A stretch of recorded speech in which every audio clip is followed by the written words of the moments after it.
হামজা এবং সমিত সোমের পর সিঙ্গাপুরের বিপক্ষে মাঠে নামার আগে এবার কিউবা মিচেলকে নিয়ে বড় সুখবর পেল বাংলাদেশ ফুটবল দল। টাইগার দলকে বিশ্বমানের করতে উঠে পড়ে লেগেছে বাফুফে। সকল অনিশ্চয়তা দূর করে ইংলিশ লিগের এই ফুটবলারকে আনতে বিশাল উদ্যোগ নিল ফেডারেশন। সিঙ্গাপুরের বিপক্ষে মাঠে নামার আগে কিউবা মিচেলকে নিয়ে পাওয়া সুখবর সম্পর্কে বিস্তারিত জানবো রিপোর্টে। চীনের দুঃখ যেমন হুয়াংহো, বাংলাদেশ ফুটবলে তেমনি স্ট্রাইকার। মিডফিল্ডে যতই হামজা সামিত সোমের মতো ফুটবলার যুক্ত হোক না কেন, ফরোয়ার্ডরা সুযোগ কাজে লাগাতে না পারলে সুফল আসবে না কিছুতেই। যদিও সিঙ্গাপুরের বিপক্ষে ম্যাচে সম্ভাবনা আছে এই দৃশ্যপট বদলের।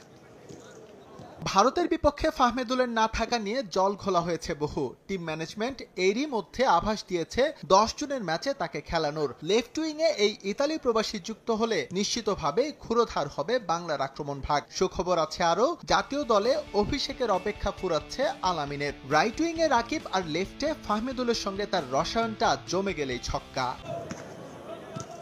একদিকে হামজা চৌধুরী, তার উপর সামিত সোম পেয়েছেন বাংলাদেশের হয়ে খেলতে ফিফার ছাড়পত্র। এই দুয়ের কম্বিনেশনে এই মুহূর্তে দক্ষিণ এশিয়ার সেরা মিডফিল্ড লাল সবুজের দখলে, তাতে কোনো সন্দেহ নেই। কাবরেরার 4-3-3 ফরমেশনে এই পজিশনে বাকি নামটা হতে পারে মুজিবুর রহমান জনি কিংবা হৃদয়। পুরো 90 মিনিট না হলেও অধিনায়ক জামাল ভুঁইয়া এখনো যোগ্যতা রাখেন জাতীয় দলের হয়ে খেলার। ভারত ম্যাচে টিম ম্যানেজমেন্ট এই ভুল করলেও আশা করা যায় সেই পথ মারাবে না সিঙ্গাপুরের বিপক্ষে।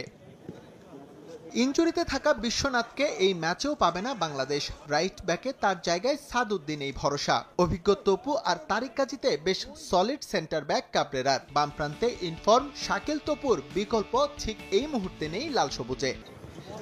আনিসুর রহমান জিকো আলোচনার বাইরে চলে যাওয়ায় গোলপোস্টে মোটামুটি অটো চয়েস হয়ে দাঁড়িয়েছেন মিতুল মার্মা। তবে বাংলার বাজ পাখিও যে যথেষ্ট যোগ্যতা সম্পন্ন সেটা ভুলে যাওয়ারও সুযোগ নেই। জাস্ট একটা সুযোগ আর কোচের সুদৃষ্টিতে বদলে যেতে পারে পোস্টের কুশীলব।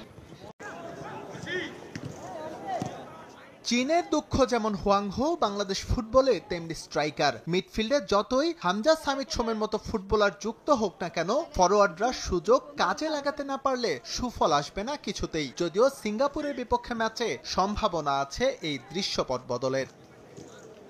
ভারতের বিপক্ষে ফাহমেদুলের না থাকা নিয়ে জল ঘোলা হয়েছে বহু। টিম ম্যানেজমেন্ট এরই মধ্যে আভাস দিয়েছে 10 জুনের ম্যাচে তাকে খেলানোর। লেফট উইংয়ে এই ইতালি প্রবাসী যুক্ত হলে নিশ্চিতভাবে ক্ষুরোধার হবে বাংলার আক্রমণ ভাগ। সুখবর আছে আরও, জাতীয় দলে অভিষেকের অপেক্ষা ফুরাচ্ছে আলামিনের। রাইট উইংয়ে রাকিব আর লেফটে ফাহমেদুলের সঙ্গে তার রসায়নটা জমে গেলেই ছক্কা। একদিকে হামজা চৌধুরী, তার উপর সামিত সোম পেয়েছেন বাংলাদেশের হয়ে খেলতে ফিফার ছাড়পত্র। এই